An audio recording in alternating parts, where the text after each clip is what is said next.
Hello friends, स्वागत करते हैं आप सभी को हमारे अपने इस YouTube channel R Ritesh math में। तो आज हम मैथ की जो सीरीज स्टार्ट किया है चौथी बनाने वाले हैं।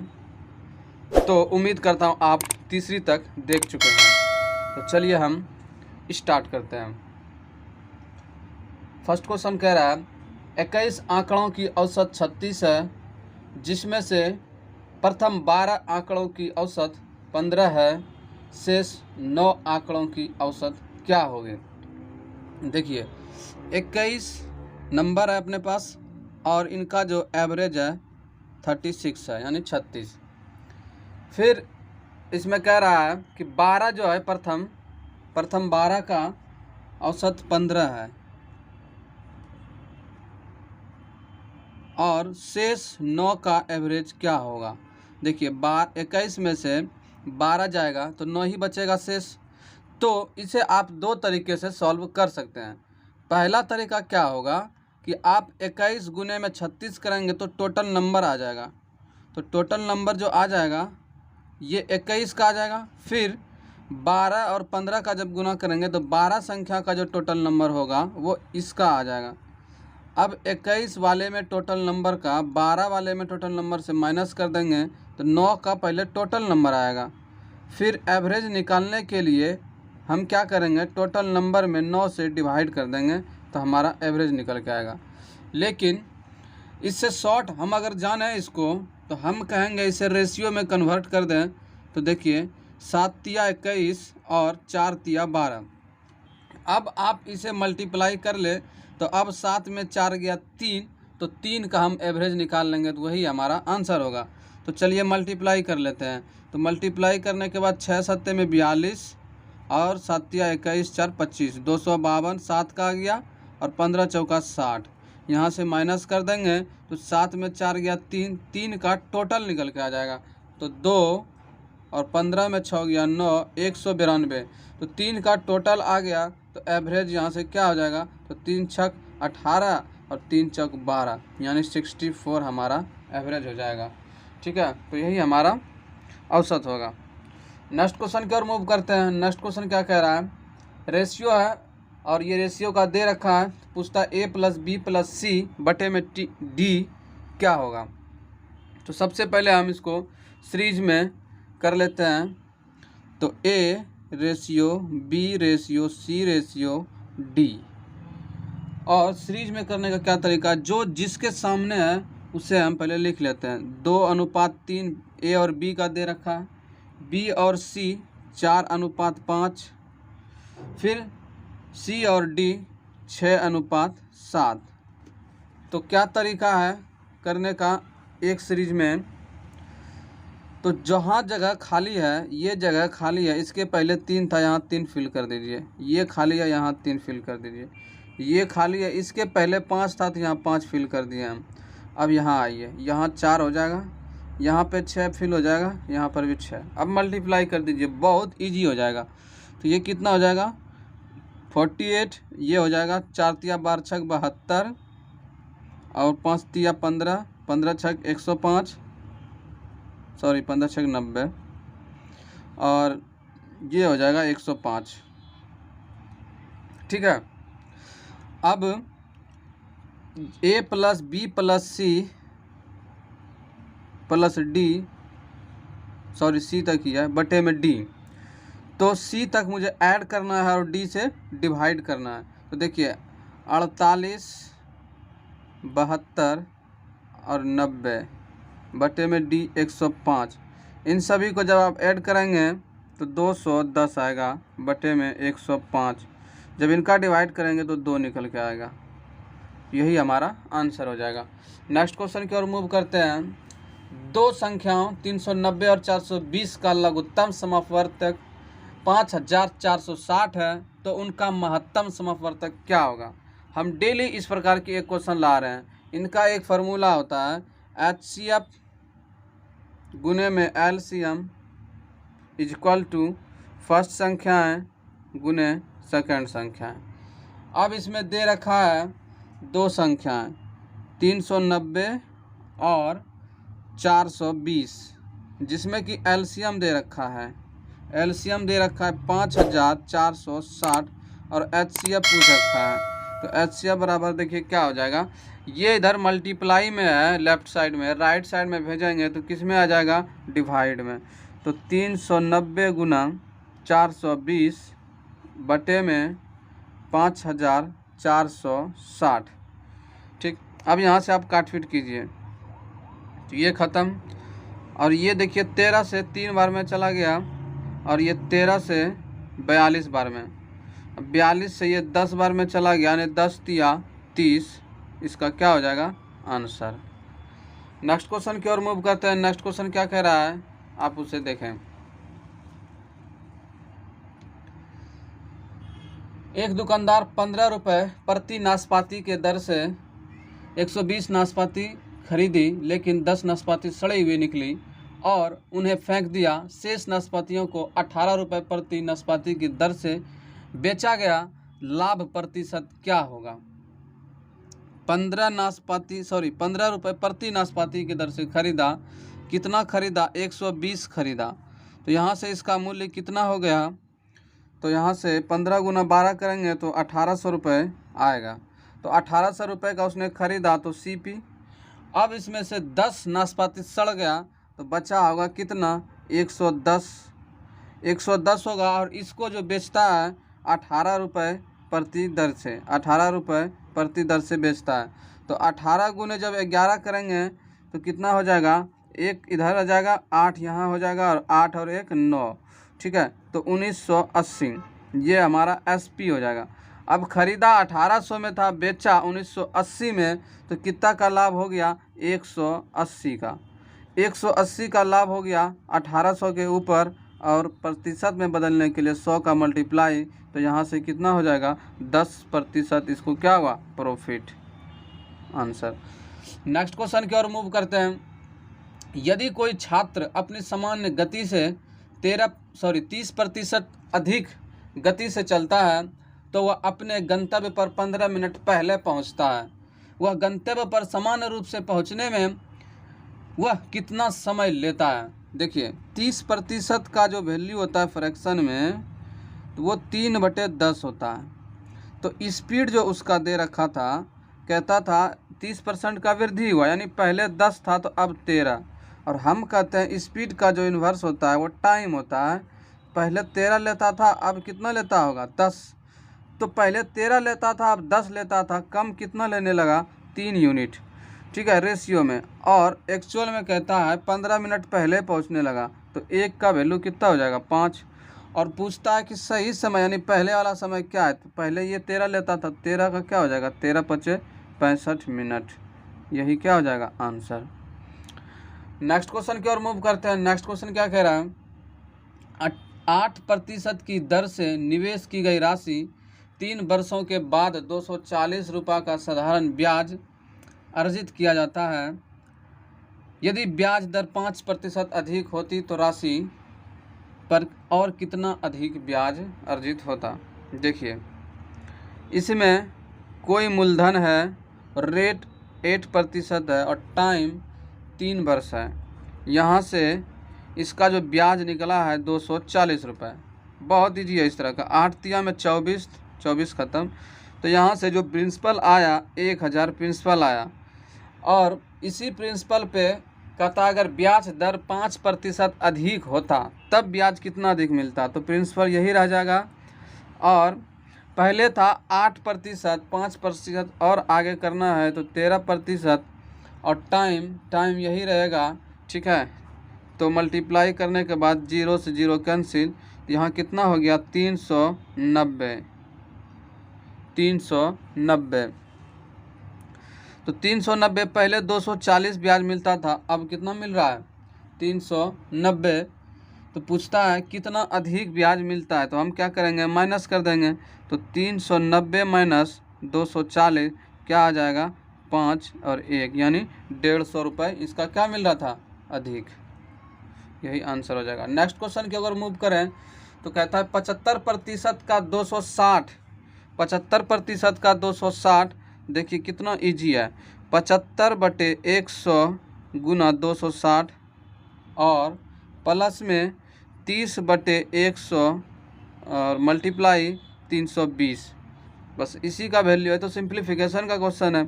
यहाँ से देखिए 3 बार में 25, 25 या 75 और ये 4 बार में। जब इसे 4 से डिवाइड करेंगे तो 4 छक 24, 4 पंचे 20।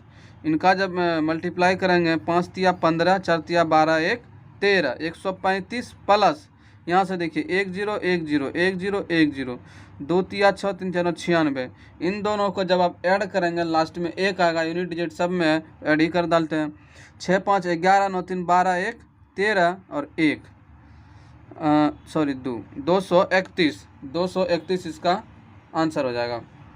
सॉरी दोस्तों, इसमें हम कटाने में गलती कर दिया। देखो 4 छक 24 मैंने कहा था, 4 छक 24, तो 5 तिया 15, 6 तिया 18, 1 19, 195 हो जाएगा।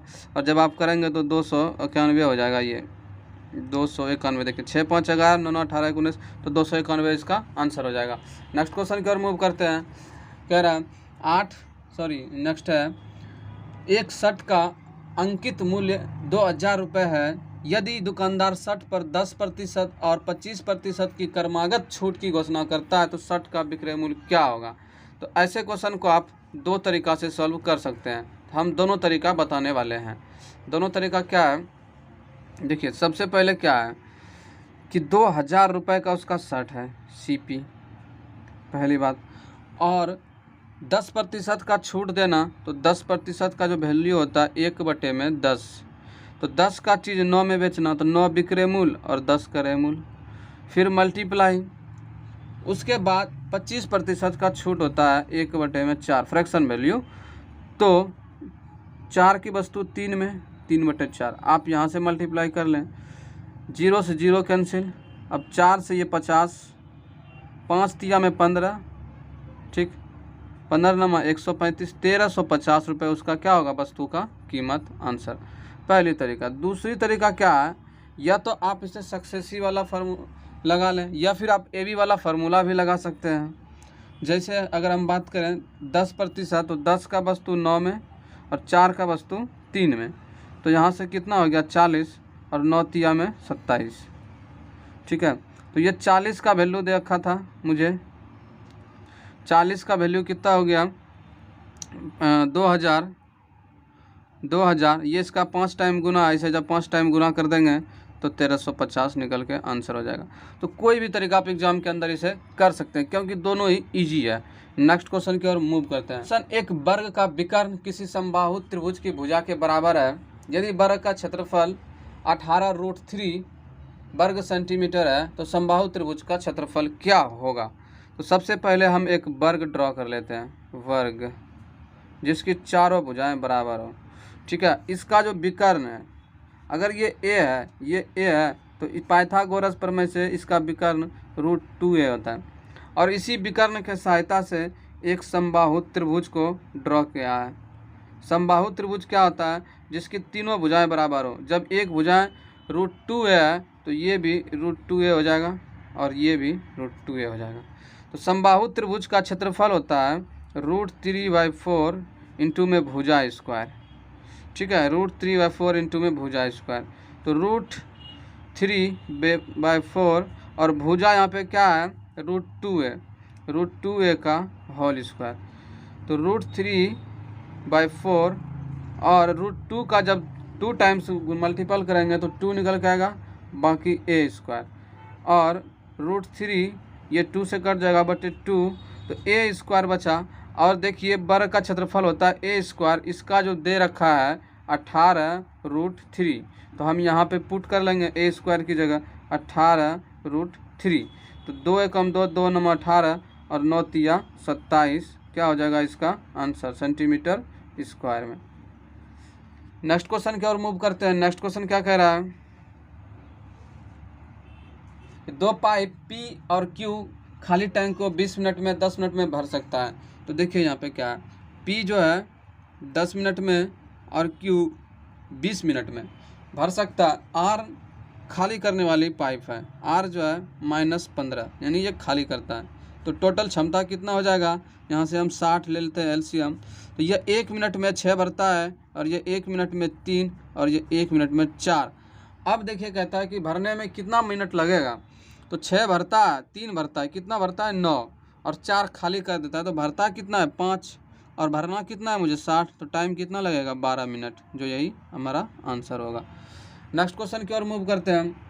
कोई व्यक्ति एक घंटे में धारा के प्रतिकूल 11 किलोमीटर प्रति गति से और धारा के अनुरूप, ठीक है, प्रतिकूल का मतलब होता है इन्वर्स, उल्टा।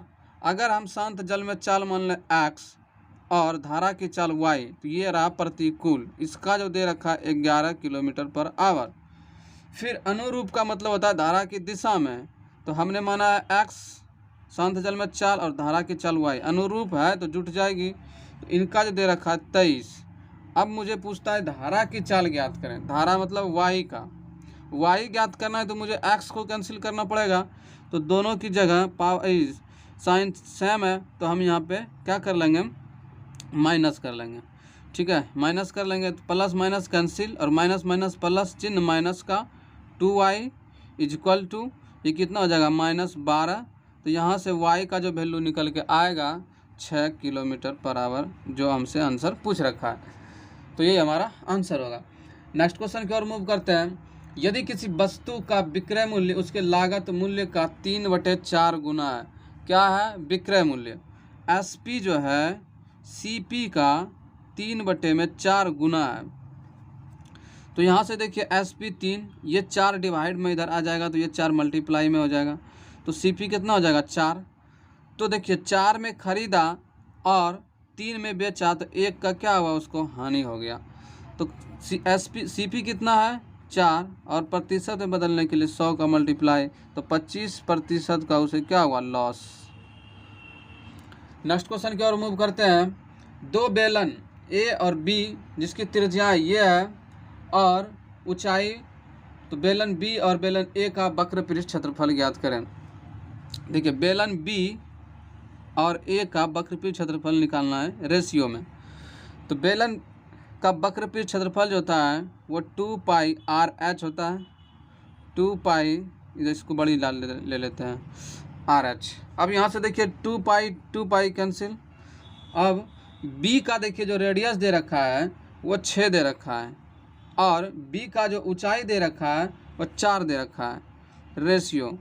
उसके बाद A का 5 और कितना A का फिर 7, ऊंचाई 7, तो यहाँ से 24/35, इसका क्या हो जाएगा वक्र पृष्ठ क्षेत्रफल का रेशियो, जो अपना आंसर होगा। तो उम्मीद करता हूँ आप इसे अच्छे से समझ पाए होंगे। नेक्स्ट क्वेश्चन की ओर मूव करते हैं। कहता A की कुशलता B से 1.5 गुना अधिक है। चलिए हम ले लेते हैं A और B, 1.5 गुना अधिक है, मतलब 1.5 को अगर हम फ्रैक्शन में करें तो 2 पंचे 10, 3 पंचे 15, यानी ये 2 है और ये A क्या है 3 है, ठीक। उसके बाद दोनों मिल के 12 दिन में पूरा करता है, ये एक दिन में 3 करता है और B एक दिन में 2 करता है, तो एक दिन में 5 करता है, और 12 दिन तक दोनों मिलकर किया तो टोटल काम हो गया। टोटल काम निकल गया। पूछता है क्या A इस कार्य को, A का रेशियो कितना है 3 है, तो 3 चौका 12, 5 चौका 20, यानी 20 दिन में क्या कर देगा वो इस काम को कंप्लीट कर देगा। यही हमसे पूछ रखा। बहुत ईजी है, अगर आप इसे ध्यान से देखते चलें, मैं जिस तरह से बता रहा हूँ तो बहुत ईजी है। नेक्स्ट क्वेश्चन की ओर मूव करते हैं। एक परीक्षा में 800 लड़के और 600 लड़कियां हैं। चलिए बॉयज़ और गर्ल, 800 बॉयज़ है और 600 गर्ल्स हैं। उसके बाद 40% लड़कों और 60% लड़कियों ने परीक्षा में उत्तीर्ण की। कुल विद्यार्थियों में से फेल हुए विद्यार्थियों का प्रतिशत, फेल हुआ विद्यार्थियों का प्रतिशत, चलिए फेल का, तो 40% लड़का पास हुआ है, तो 60% क्या हुआ होगा फेल, तो इसका 60% क्या हो जाएगा 480, ठीक। और इसमें 60% लड़कियां फेल हुई है, तो पास हुई है, तो 40% फेल होगी, तो कितना हो जाएगा 240। तो टोटल फेल कितना हो गया, तो 8 4 12 और 4 2 6 1 7, 720 क्या हो गई फेल। 720 फेल हुआ कितने के ऊपर, 1400 के ऊपर। टोटल स्टूडेंट कितना हो जाएगा 800 और 600, 1400, प्रतिशत में बदलने के लिए 100 का मल्टीप्लाई, ठीक है। जब आप इसे डिवाइड करेंगे तो कितना हो जाएगा 14 पंच 70, 5 से स्टार्ट होने वाले सभी हैं, ठीक। 14 पंच 70, बचा 20, तो 14 कम 14 51। तो 51 जो है 51.43 ऑप्शन नंबर डी है, यही हमारा आंसर होगा। इतना ही तक आने के बाद हम जो ऑप्शन मिल गया तो हम मार के निकल लेंगे वहाँ से। नेक्स्ट क्वेश्चन की ओर मूव करते हैं। नेक्स्ट क्वेश्चन क्या कह रहा है, किसी परीक्षा में 11 छात्रों के अंकों का आरोही क्रम में नीचे दिए गए हैं अंकों की माध्यिका 36 है और के का मान ज्ञात करना है, ठीक है। तो यहाँ से आपको तो माध्यिका का फार्मूला होता है, माध्यिका का हम डेली इस एक क्वेश्चन बता रहे हैं कि n+1/2। n क्या टर्म है, कितना टर्म है। देखिए इसमें अगर आप काउंट करें तो आ रहा है 11 टर्म आ रहा है, तो 11 + 1 12, 12/2 यानी छठा टर्म हमारा क्या होगा, माध्यिका होगा। तो छठा टर्म अगर हम काउंट करें तो क्या आता है k+3 और यही मुझे दे रखा है कितना 36। तो यहाँ से k का वैल्यू क्या निकल के आएगा, 3 प्लस में है, राइट साइड में जाएगा तो क्या हो जाएगा माइनस में, तो क्या निकल के आएगा 33 हमारा आंसर। नेक्स्ट क्वेश्चन की अगर मूव करें, नेक्स्ट क्वेश्चन क्या कह रहा है, एक स्कूल में 550 छात्र है, लड़कों तथा लड़कियों का अनुपात 6:5 है। आइए बॉय और गर्ल 6:5 है, टोटल छात्र 550 है, ठीक। और उसमें से कहता है कितनी लड़कियों को शामिल किया जाना चाहिए ताकि लड़कों तथा लड़कियों का अनुपात 5:6 हो जाए। तो कहता है लड़कियों को शामिल कितना करें, गर्ल्स को। तो हम कहते हैं गर्ल्स को शामिल करना है तो लड़के में क्यों परिवर्तन हो रहा है, लड़के तो सेम होना चाहिए। तो इन दोनों को सेम करने के लिए क्या करना होगा, इसमें इसका मल्टीप्लाई 5 से और इसमें इसका मल्टीप्लाई 6 से करना होगा। तो करते हैं 6×5 = 30 और 5 × 25। फिर इसमें आ जाइए 30 और 36। अब देखिए लड़के तो सेम हो गए, अब इसमें कितना इंक्रीज हो गया, तो 11 इंक्रीज हो गया। तो यही 11 यूनिट का वैल्यू, ठीक है, दिया नहीं है 11 यूनिट। अब देखिए 30 और 20 50 और 5 55, जब हमारे पास 55 था स्टूडेंट तो 11 यूनिट का इंक्रीज हो रहा था, लेकिन जब 550 है तो कितना हो जाएगा, 550 है तो 11/55 गुने में 550 तो कितना हो जाएगा 110, यानी 110 का इंक्रीज हुआ है। उम्मीद करता हूँ समझ गए होंगे। देखिए 11 इंक्रीज हुआ जब रेशियो कितना था 30 और 20 50 5 55 का, जब हमारे पास 55 स्टूडेंट था तो 11 इंक्रीज हो रहा है, तो 550 है तो कितना हो जाएगा, बहुत सिंपल है। नेक्स्ट क्वेश्चन की ओर मूव करते हैं। नेक्स्ट क्वेश्चन कह रहा है कार्तिक के पिता की आयु कार्तिक की आयु की 4 गुनी है। ये पिता ले लिए और ये कार्तिक ले लिए। कार्तिक की आयु की 4 गुनी है, ठीक है। 3 वर्ष पूर्व कार्तिक के पिता की आयु कार्तिक की आयु की 7 गुनी है। अच्छा पहले हम पूर्व वाला ले लेते हैं, पूर्व वाला ये वर्तमान है, ये 1 है तो ये 7 है, कितने वर्ष 3 वर्ष पूर्व 3 वर्ष, और वर्तमान में ये 1 है तो ये 4 है। देखिए इस तरह के क्वेश्चन को हम कैसे सॉल्व करते हैं, तो कार्तिक की वर्तमान अभी ज्ञात करें। कार्तिक की वर्तमान वाला रेशियो ये है प्रेजेंट टाइम का।